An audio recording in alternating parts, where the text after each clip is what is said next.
Vocês já viram no cálculo 2 algum tipo de superfície parametrizada, que é o gráfico de uma função de duas variáveis. Para parametrizar uma superfície, a gente precisa de duas variáveis, né? Para uma curva, uma variável só, para a superfície duas.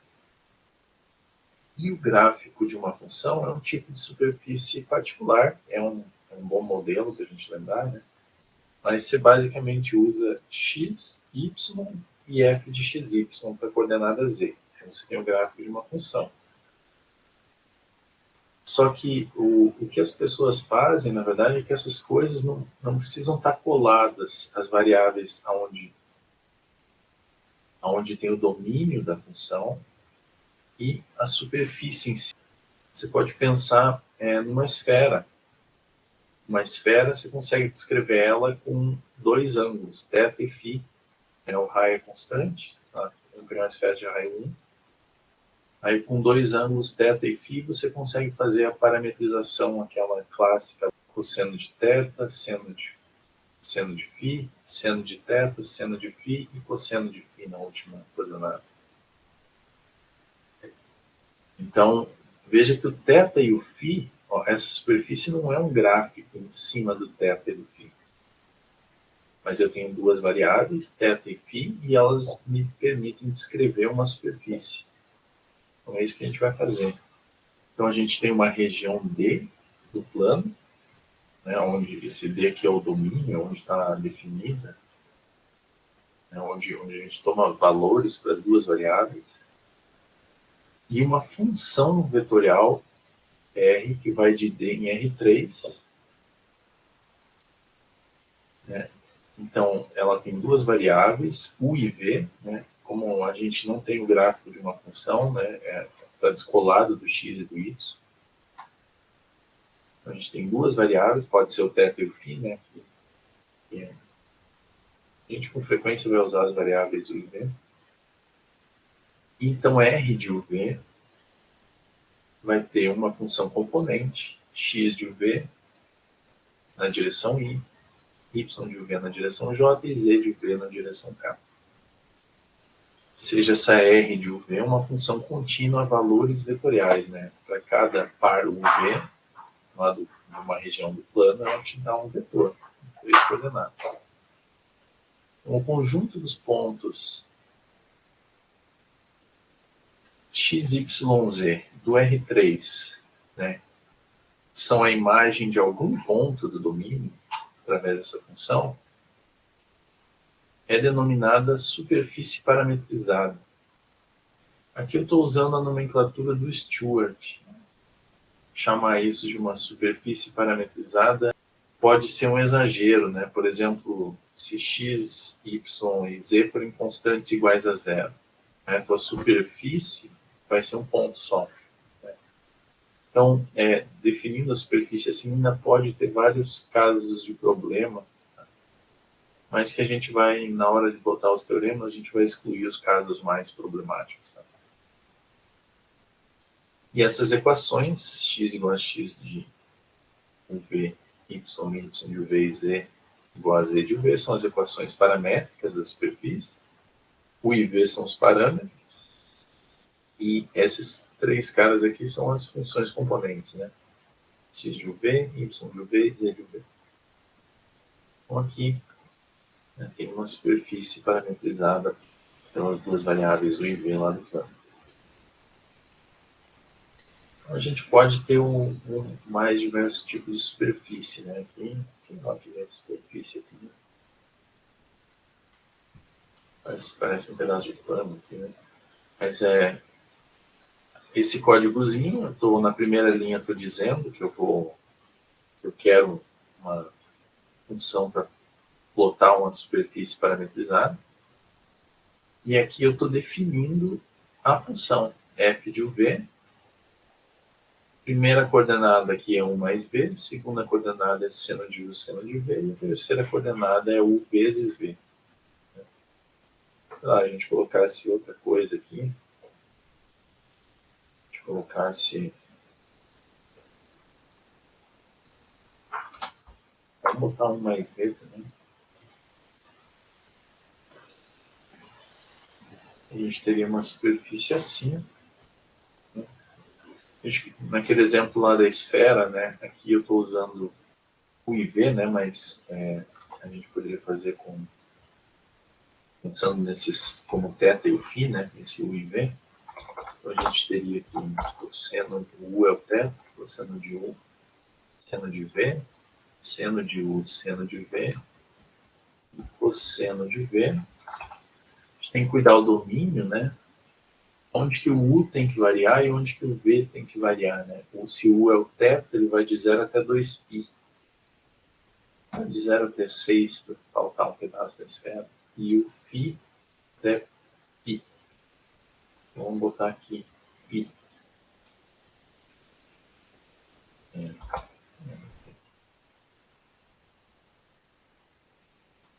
Então aqui tá.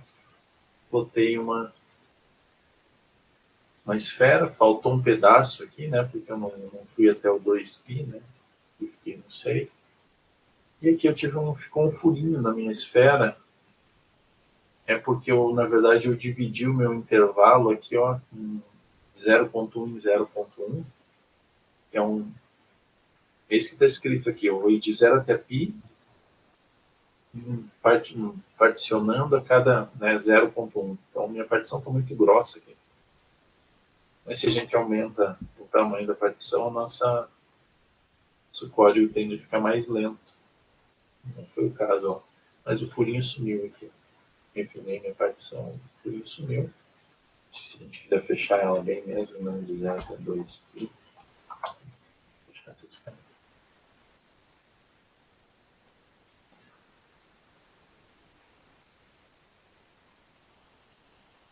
Ficou mais pesada agora. Ainda dá para perceber aqui uma masquinha aqui, né? Faltou um pedacinho para fechar bem. Né? A gente poderia aumentar um pouquinho de 2π, poderia refinar a partição, mas são problemas inerentes. Aí o que acontece nas bordas, nas fronteiras, são as partes normalmente mais complicadas. E eu não sei o que vocês vão fazer, né, depois de se formar. Parametrizar coisas muitas vezes é bem importante. Muitas vezes é parte de quase todo projeto que eu me envolvi, já que tem a ver com alguma aplicação prática, tem parametrizar coisas, acaba sendo uma parte relevante. Então a gente vai usar as técnicas aqui nela do cálculo 2. Não tem uma derivada única, né, para uma função de duas variáveis, real pelo menos, né? História com funções complexas daí é outra. Mas para funções reais não tem uma noção única de derivada. O que a gente tem são as derivadas parciais.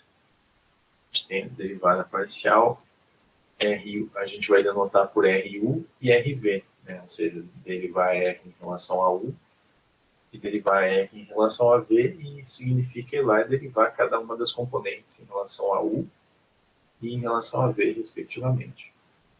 O que significa, o significado de derivar em relação a U, tá? Então aqui, esse quadrado aqui seria o domínio.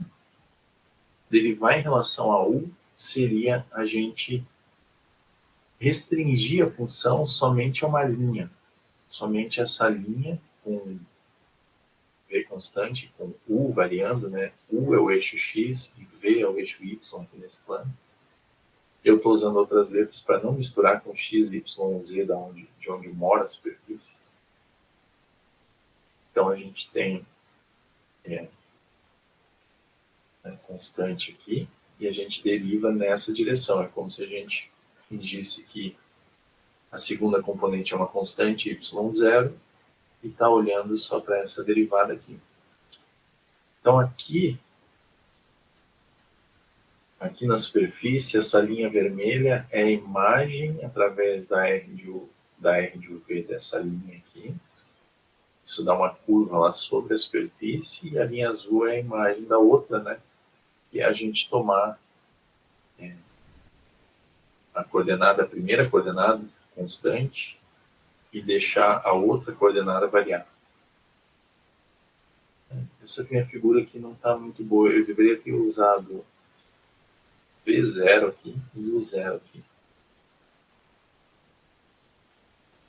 Mas então, quando a gente deriva daí em relação, né, como se estivesse indo por essa linha, ou deriva lá a função, né, a gente ganha um vetor tangente, né, isso é uma curva.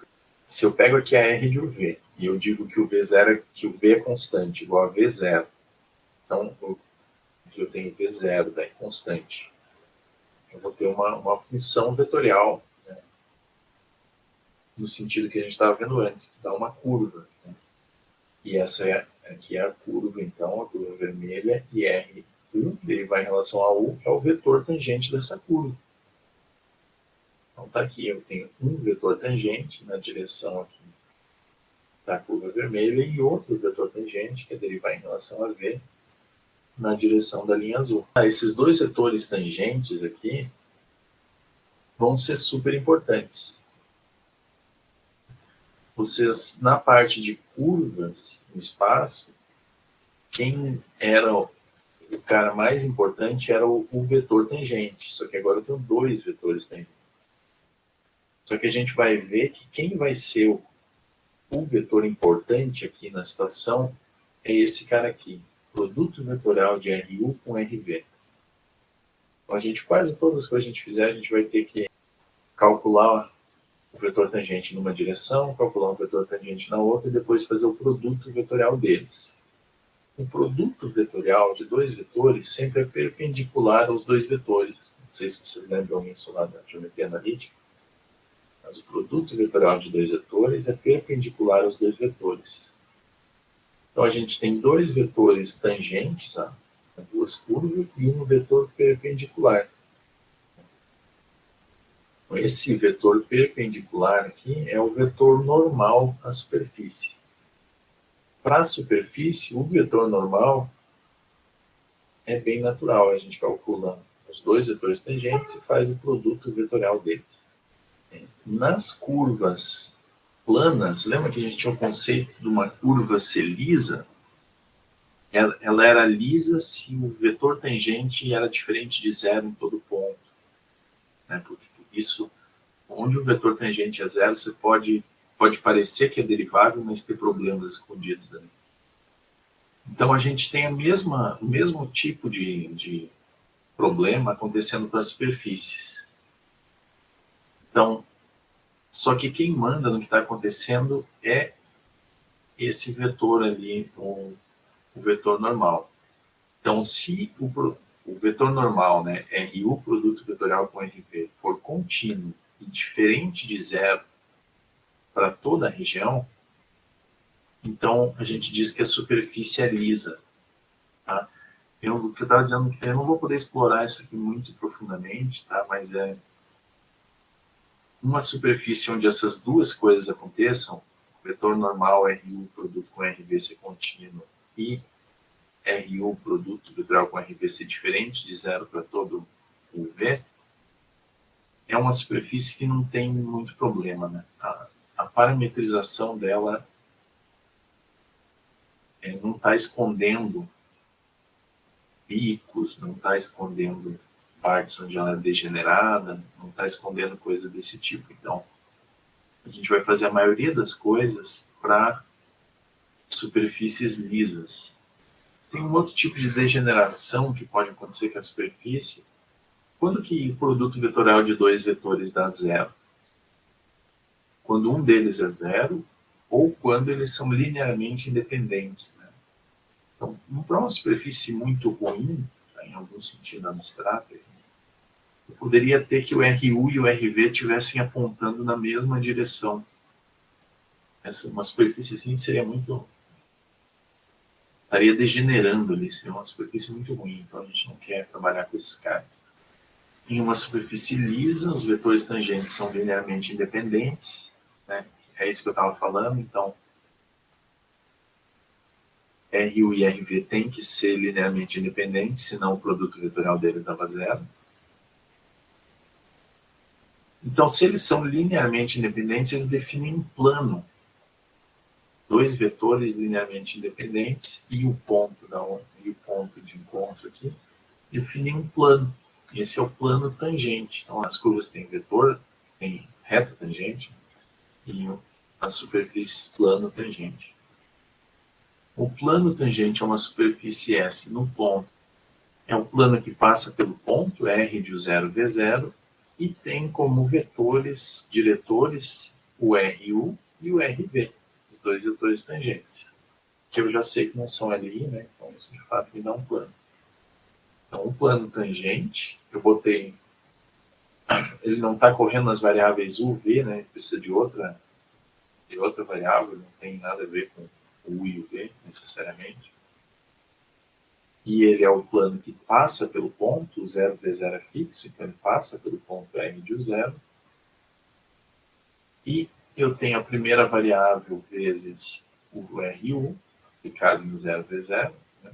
O vetor tangente naquele ponto. E o outro vetor tangente naquele ponto, RV de U0 V0, com a segunda variável aqui multiplicando. Então, essa é a equação vetorial do plano tangente. O plano passa por R de U0 V0 e tem como vetores diretores o RU e o RV. Se vocês lembrarem lá da geometria analítica, essa não é a única forma de representar um plano. A gente tem outros tipos de equação. Então, uma outra forma de representar um plano depende do vetor normal. O plano tangente, a equação cartesiana dele é o conjunto de pontos do R3, tais que ponto no R3 menos R de U0 V0, né? Ou seja, o ponto de origem, né? O ponto de tangência do plano. Então, isso aqui é o vetor que liga o ponto de tangência ao ponto do R3. Produto interno com o vetor normal, então o vetor normal, que é o produto vetorial dos dois, dá zero. O que significa o produto interno dá zero? O produto interno dá zero quando dois vetores são perpendiculares. Né? Bom, a minha conversa está meio abstrata, deixa eu rodar isso aqui. Então, ó, aqui eu tenho uma superfície, essa de uma superfície de uma mola aqui, uma superfície helicoidal aqui, e o plano tangente a essa superfície num ponto. Ó, eu teria o ponto de tangência aqui, e a equação cartesiana, eu pego um outro ponto da R3, vou pegar esse outro ponto no plano, esse aqui é o XYZ, esse cara ali é o XYZ,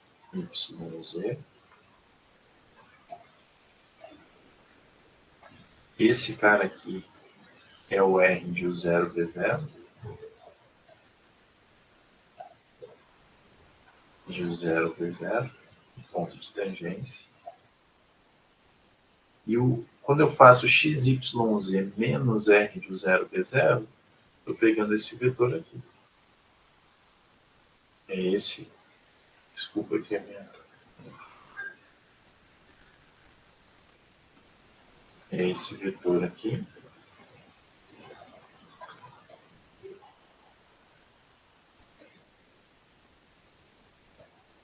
Né? E daí a gente verifica, pega o vetor normal aqui. Aqui estaria o vetor normal ao plano. Faz o produto interno dos dois para ver se isso dá zero.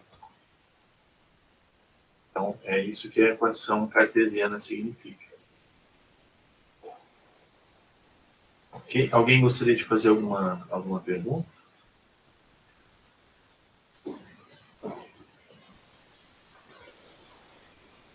No momento não, professor.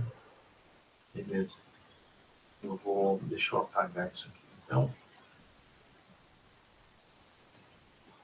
a gente poderia, né, se a gente vier aqui no código e trocar o código aqui está programado para fazer. Aqui eu tenho a função vetorial. Aqui eu tenho o ponto de tangência, né? Os parâmetros onde eu estou pegando a tangência, então o 0 V0. Aí eu calculo as duas derivadas e essa última linha aqui eu faço o plano que passa por aquele ponto, tem aquelas derivadas ali. Depois ploto por cima disso a superfície. Então, se a gente mudar aqui a superfície, né, tem que tomar um pouco de cuidado para não pegar uma superfície muito... Vamos fazer o gráfico de uma função, né? Vamos fazer o gráfico de uma função. O gráfico de uma função seria u, v, e, sei lá, vamos pegar u quadrado mais v quadrado. Ah, eu botei x aqui, que é v, né? Pronto, aqui estaria a superfície que eu plotei, eu não dei bola para o domínio, o domínio ficou horrível, né? Aqui eu estou fazendo u de 0 até 15. 15 ao quadrado vou botar 8. Vamos diminuir isso aqui. Deixa eu botar de menos 8 para 8.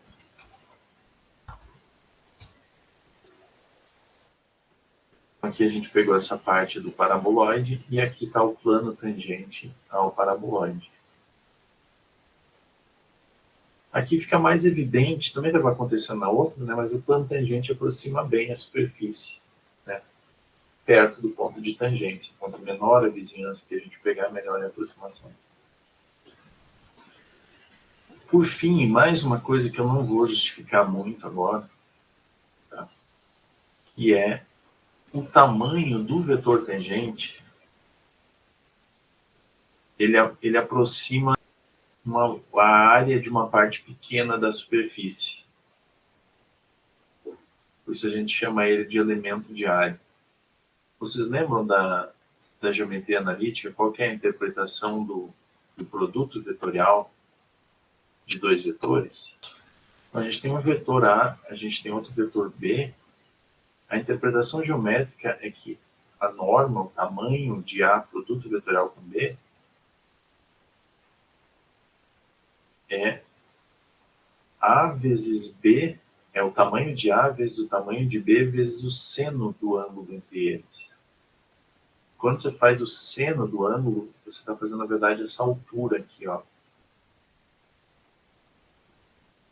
E a área do paralelogramo definido por A e por B, esse paralelogramo aqui, então é base vezes altura. Então isso acaba sendo tamanho de A vezes tamanho de B vezes o seno do ângulo entre eles. Então a interpretação do produto vetorial é o tamanho da área desse cara aqui. Então por isso que a gente chama de elemento de área. Quando a gente pega o RU, produto com RV, o significado disso é que ele está aproximando a área de um paralelogramo definido pelo RU e o RV. A gente não pode simplesmente pegar quadrado, porque a parametrização pode fazer os ângulos não ser retos, então as aproximações, como se as pequenas partes fossem quadrados, daria muito ruim, dependendo da aproximação, da parametrização. Então, ela funciona melhor se a gente pega o tamanho de RU, o produto com RV. Por isso esse cara é chamado de elemento de área. E essa interpretação do elemento de área, se a gente dividisse toda a superfície e somasse esses paralelogramos, aproximando ela, né, fizesse uma superfície poligonal, né, a gente teria uma boa aproximação para a área da superfície. Então, isso motiva a gente a definir o seguinte, ó, se uma superfície lisa é parametrizada por R de UV igual a x de UV, y na direção I, mais y de UV na direção J, mais z de UV na direção K. E aqui tem um cuidado que vocês têm que tomar na prática, se ela é coberta uma única vez quando U e V percorre todos os valores de D. Tem que tomar cuidado para a tua parametrização não pegar duas vezes alguma parte da superfície, né? Por exemplo, se você errasse o domínio na parametrização da esfera, fizesse o θ de 0 a 2π e o φ de 0 a 2π, você ia estar cobrindo a superfície duas vezes. O resultado não ia dar certo. Mas se você tomar o cuidado de cobrir uma única vez a superfície, Então, a área da superfície é integral dupla na região D, de RU, produto vetorial com RV, dA. Então, a gente calcula um vetor tangente, calcula o outro, faz o produto vetorial dos dois, calcula o tamanho, a norma desse produto vetorial e integra isso na região do domínio. Então, aqui eu tenho um códigozinho fazendo isso. Então, aqui tem uma função vetorial, aquela mola que eu tinha feito antes, né? Cálculo das derivadas. Aqui numa única linha eu estou fazendo a norma do RU, o tamanho de RU produto com RV, e daí ele calcula a integral aqui para a gente. Então, naquele domínio de 0 até 15, e de 0 até 2π na outra direção para dar a volta, fechar o círculo, né, na espiral elíptica, o tamanho, a área toda daria aqui cerca de 200 segundos. Ah, mas então o computador faz essa conta para a gente. Então, o outro conteúdo que a gente tem hoje é o primeiro tipo de integral de superfície. Então, a gente tem uma integral para a área, né? Mas o primeiro tipo de integral de superfície que a gente vai ter vai ser para campos escalares, né? Ou funções, né, de 3 variáveis, funções reais de 3 variáveis. Imagina que eu tenho uma função que eu estou querendo integrar sobre uma superfície da esfera. Digamos, por exemplo, a tua esfera é uma esfera metálica fina, mas que é mais grossa em algumas partes, mais fina em outras, né? Uma esfera metálica que varia a espessura, né? Alguma função que dá espessura à camada metálica. Então, eu poderia, por exemplo, querer calcular o volume dessa esfera. Então, eu teria uma função de densidade para cada ponto, e estaria querendo, então, integrar sobre essa esfera, calcular isso, né? Então, isso é o que a gente quer, é onde a gente quer chegar. Então, a gente vai fazer integrais de superfície para campos escalares. Então, a gente vai precisar primeiro parametrizar a superfície. Então, eu tenho uma superfície parametrizada, R de UV. E digamos que eu tenho uma função ρ de XYZ que me dá a densidade, a massa por unidade de área. Densidade nesse sentido aqui, a massa por unidade de área.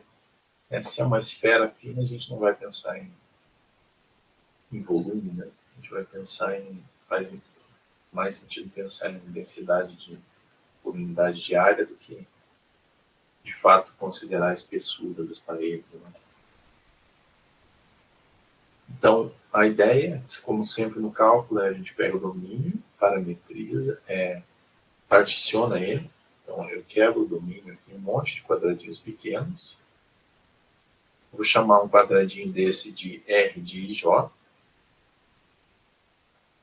Então, aqui está o domínio, onde mora o U e V, e daí eu faço R de UV e jogo isso aqui lá no espaço. Então, esse meu quadradinho RJ vai virar um paralelogramo lá na superfície, né? E esses aqui até parecem ser retângulos, né? Mas um retângulo é um caso particular de um paralelogramo. Então, esse R de UV, quando eu jogo pela minha função, ele me dá uma partição da superfície. E daí a gente pode aproximar a massa dessa pequena seção como sendo a área da seção vezes a área do paralelogramo vezes a densidade, a função de densidade em algum ponto de dentro desse paralelogramo.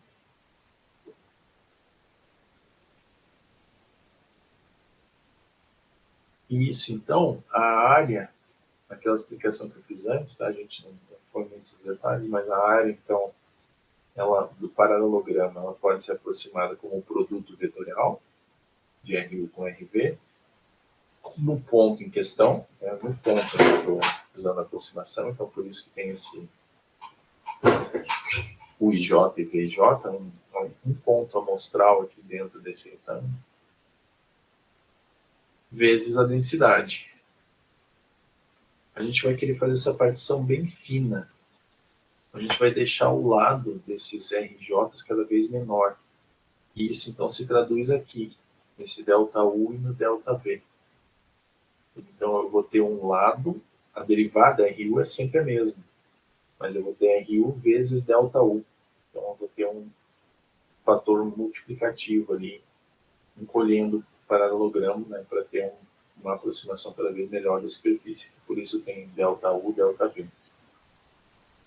Então dessa forma, a gente poderia aproximar a massa da superfície toda como a soma, esse I e J aqui, aqui vai ser J. Essa soma dupla aqui, na verdade, ela está somando sobre todos os retângulos, né? Eu tenho um I e J, né? Então, tem a soma de todas as combinações de I e J para cobrir todo o domínio. Então, das massas das pequenas partezinhas ali. Então, quando eu tomar o limite, quando essa área, quando a minha partição fica bem fina, eu espero ir para uma integral. Então, isso motiva a gente, na verdade, a definir, é uma definição, isso é uma motivação para definir a integral de superfície de uma função contínua como sendo. A notação é essa, então, integral dupla sobre a superfície S de f de XYZ ds em relação ao comprimento de área, que a gente fala. E isso é integral dupla no domínio, que é uma região retangular lá do plano, né? Da função de densidade aplicada nos pontos da função vetorial, né? A função escalar aplicada nos pontos da função vetorial, vezes o elemento de área, comprimento de RU com RV ideal.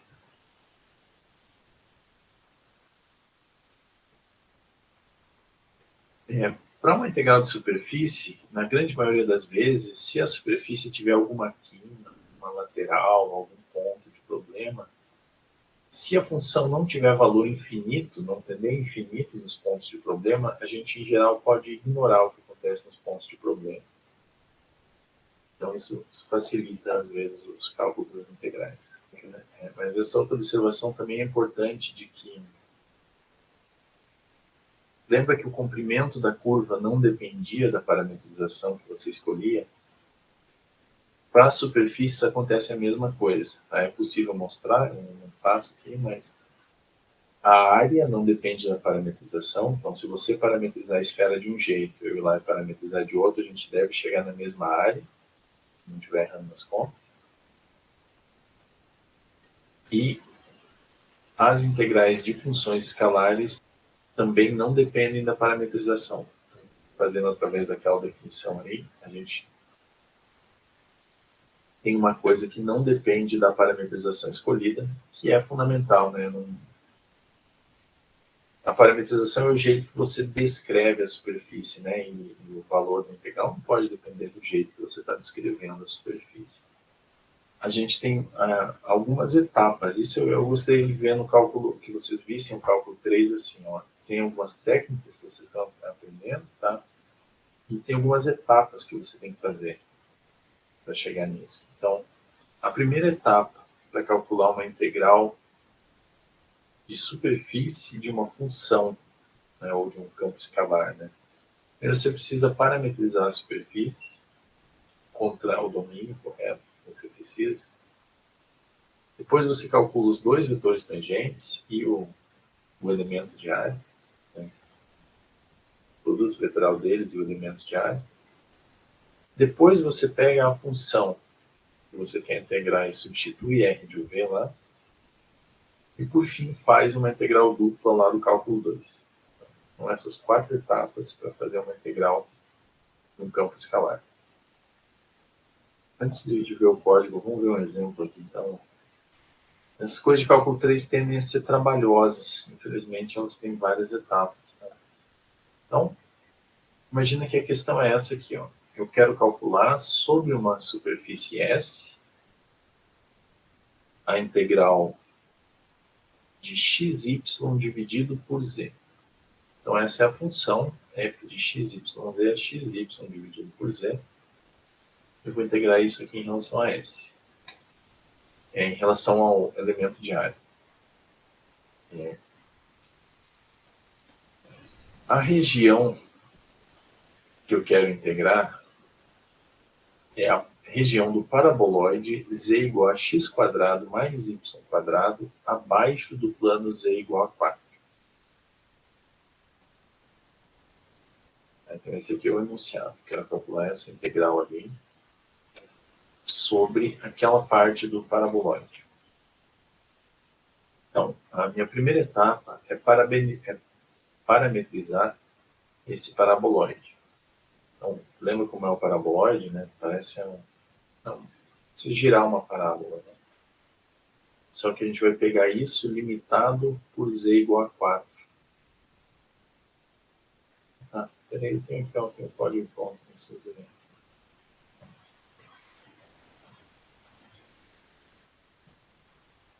Então, aqui está o paraboloide que a gente fez antes. Aqui está o plano z igual a 4. Então, a gente está querendo integrar nesse cone aqui de cabeça para baixo. Aqui, nessa parte aqui do paraboloide. Nota que se você olhar ela de baixo, ela parece uma circunferência. Isso dá uma dica de uma parametrização que seja fácil de fazer. Né? Que é considerar uma circunferência aqui no plano XY e depois na terceira coordenada colocar o x quadrado mais y quadrado como altura, né? Que é o paraboloide x quadrado mais y quadrado, u quadrado mais v quadrado. Tá legal. Então, se eu quero fazer isso, né, a minha parametrização, no fim das contas, vai me dar isso aqui, ó. R de uv igual a u cosseno de v, u seno de v e u quadrado. Com u indo de 0 até 2 e o v indo de 0 até 2π. Então, o v está fazendo o papel do ângulo, eu estou girando para fazer a circunferência, e esse u está fazendo o papel do raio da circunferência. Para cada ponto eu estou descrevendo como andando pelas linhas do raio e dando a volta toda. Então, como abaixo do plano z igual a 4, então x quadrado mais y quadrado vai ter que dar no máximo 4. E como x quadrado, numa circunferência x quadrado mais y quadrado é igual ao raio ao quadrado, então o raio ao quadrado tem que dar no máximo 4. Por isso que eu coloquei o u de 0 até 2 aqui. O u vai de 0 até 2 e o v vai de 0 até 2π, que é o ângulo onde a gente está girando. E a altura z é o u quadrado, que é o x quadrado mais y quadrado. Se a gente fizer esse cara ao quadrado mais esse cara ao quadrado, dá u quadrado. Né? Porque cosseno ao quadrado mais seno ao quadrado dá 1. Tá legal. Então, parametrizei a superfície. Depois disso, o que eu tenho que fazer? Eu tenho que ir lá e calcular derivada em relação a u. Então, derivo componente a componente em relação a u. Vai me dar cosseno de v, seno de v e 2u. Depois eu vou lá e derivo em relação a v.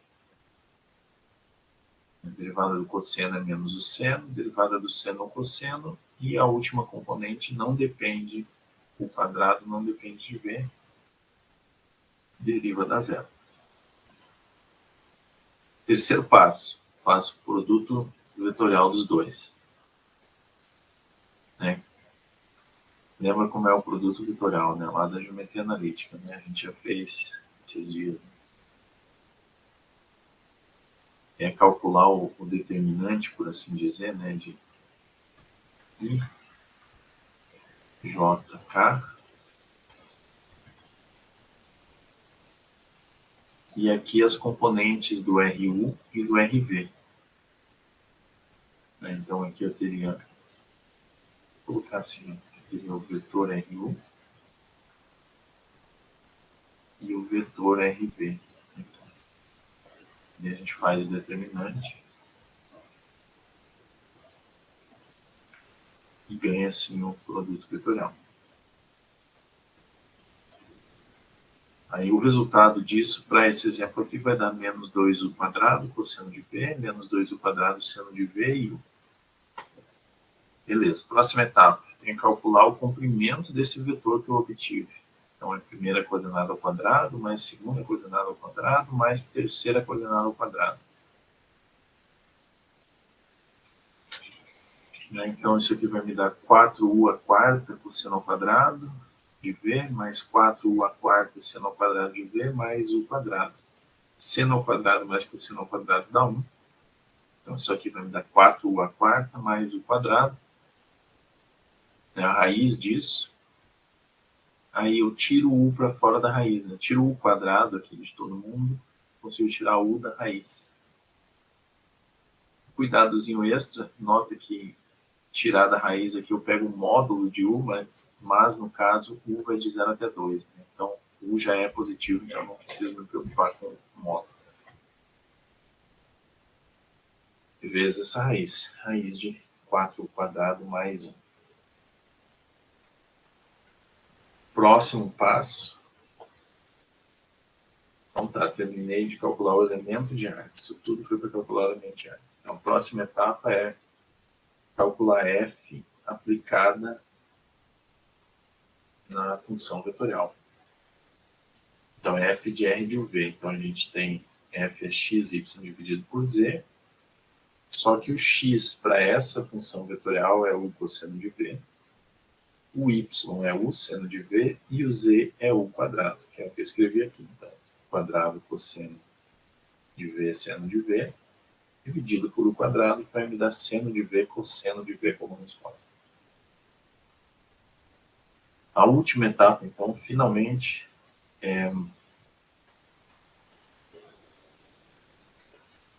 a integral sobre essa superfície de xy dividido por z ds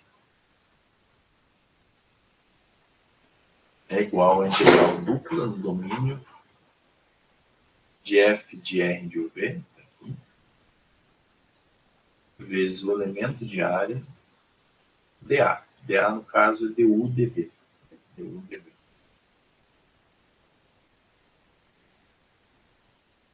Né? Esse dA é o dA usual lá do cálculo 2. Né?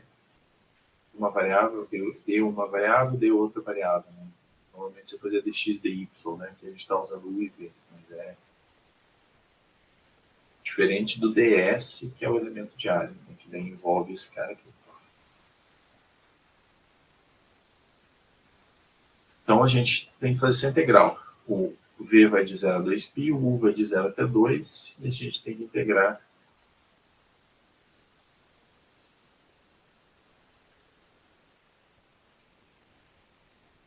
seno de v cosseno de v vezes u, mais a raiz, multiplicando a raiz de 4u vezes 4u quadrado mais 1 du dv, e a gente consegue separar aquilo nessas duas integrais aqui. Isso é uma coisa que causa confusão. Para calcular essa integral aqui, eu noto que tem o seguinte truque que eu posso fazer. Ó. Isso aqui não depende da variável u, que é a primeira variável de integração. Significa que ele é uma constante em relação à variável u. Eu posso tirar ele de dentro da integral em relação a u. É isso que eu estou fazendo aqui. E agora que eu fiz isso, percebe o seguinte, que essa integral toda aqui em relação a u deixou de depender de v. Então eu posso pegar e tirar tudo isso daqui para fora da integral em relação a v. Então,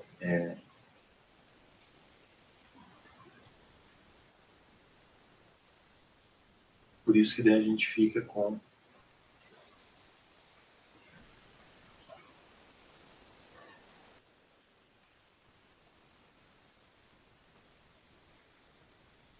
com isso aqui, que é o que tem lá no slide. Isso aqui, né, que está aqui embaixo, né?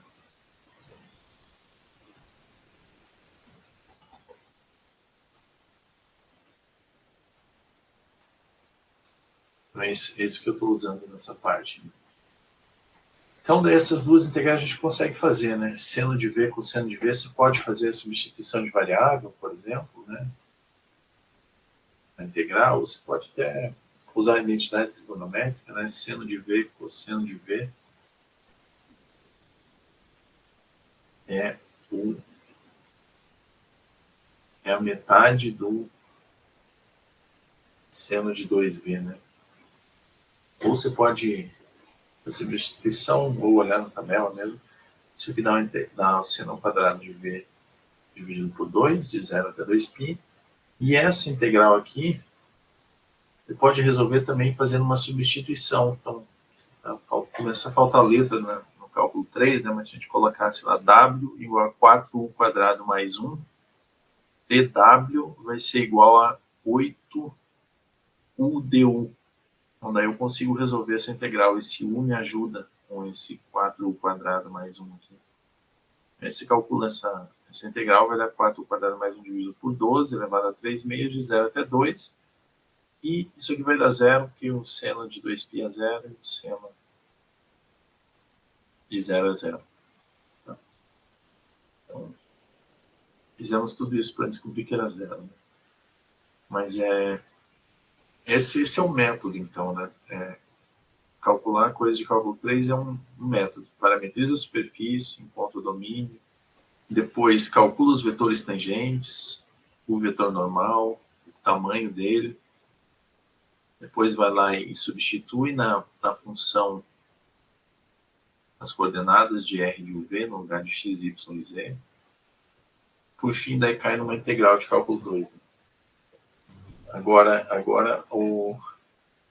a gente começa a ver que uma parte da computação é boa, né, também, porque pode dar um pouco de trabalho de fazer um códigozinho para fazer uma conta dessa, mas só faz uma vez, né? Depois só precisa trocar a parametrização e a função. Então aqui, por exemplo, no final da página tem um código para calcular sobre essa superfície parametrizada por essa função, no caso aqui a esfera, dessa função, seno de u vezes cosseno de v ao quadrado, qualquer função que você quiser. E aqui a gente está fazendo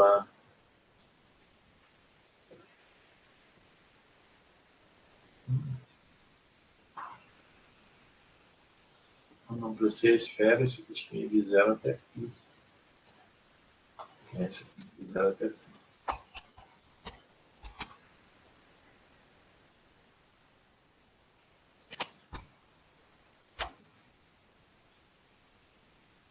O computador daí calcula aqui para a gente o valor da integral dessa função sobre essa superfície aqui da esfera parametrizada aqui, para que aquilo seja a esfera, o domínio tem que ser esse aqui.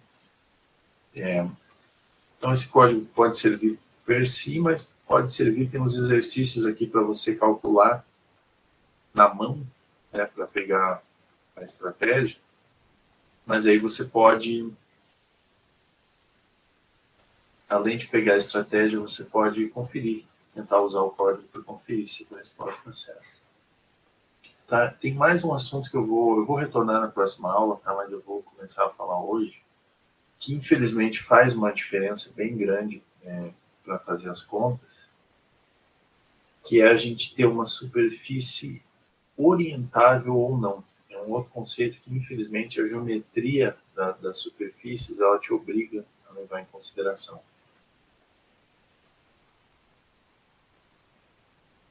Deixa eu... Então, aqui a gente tem metade de uma esfera, tá? Acabei botando um plano tangente junto, para ver que o vetor normal é perpendicular a ele. Mas, basicamente, eu tenho duas escolhas de vetor normal para um ponto. Ele pode apontar para dentro e pode apontar para fora.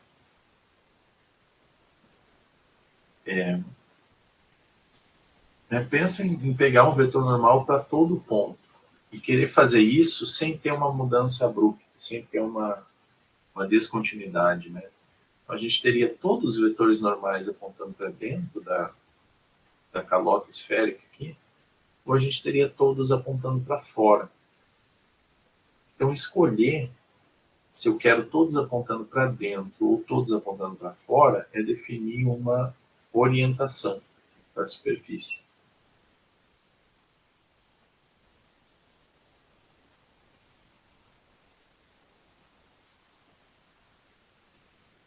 Infelizmente, isso não é possível para toda e qualquer superfície. Para algumas superfícies não é possível dar uma orientação.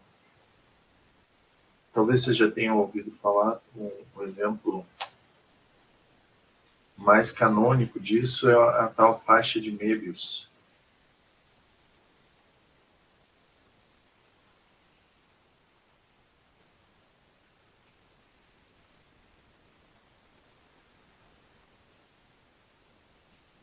Não está rodando aqui minha faixa. Não está dando erro, mas não está.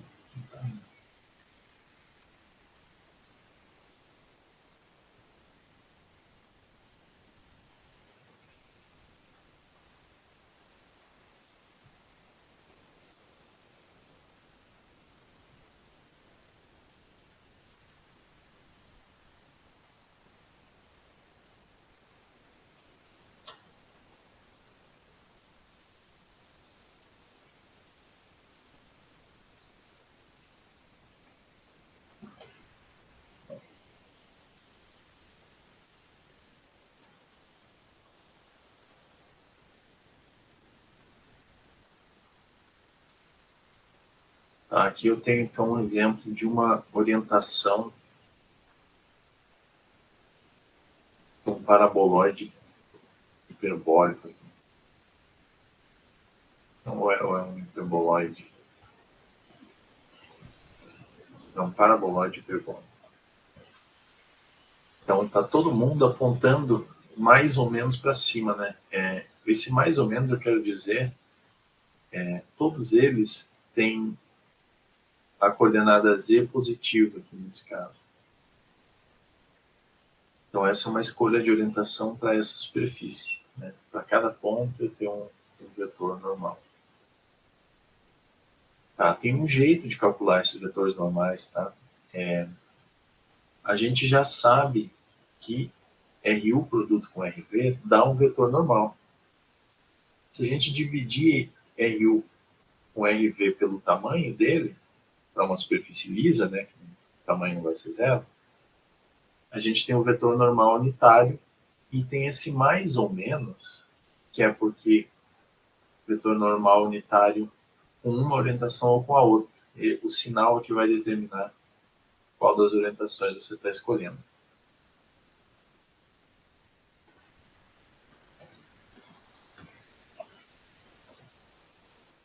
Então a gente vai ter que levar em conta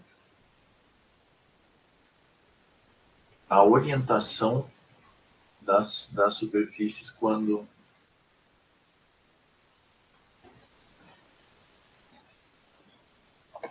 deixa eu diminuir o número de pontos, né, que ficou pesado esse código, às vezes pode ter alterado lá quanto que eles me deixam calcular lá no servidor.